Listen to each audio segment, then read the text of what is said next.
Y'all seeing this? After delay after delay after delay after delay after delay after delay, real ID is now active in the United States of America.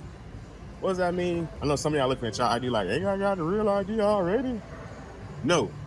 If your ID ain't got one of these little gold stars on the corner, you ain't got a real ID. So if you need a real ID, then you need to make an visit to your local DMV office to get one.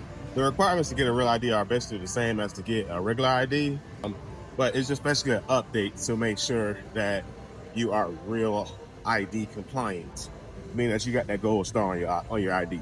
Now, do you absolutely need a real ID? Yes, you do. You won't be able to fly or enter some federal buildings in the United States of America without a real ID.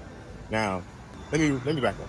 You will be able to fly and enter some federal buildings, but unfortunately, you have to go through extra security screenings. Now, what those extra security screenings look like, how long they take, nobody knows.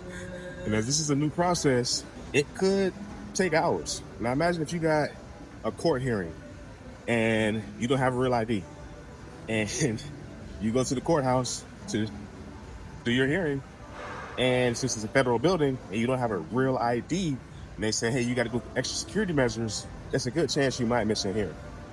Or if you got a flight and you're trying to catch that flight and you don't have a real ID, you just might miss that flight if you have to go through extra security screenings.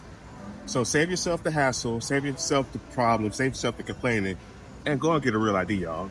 Those of you that already have your real ID, congratulations. Those of you that don't, you might want to set up an appointment with your local DMV, because showing up to your DMV, you might see long ass lines like this.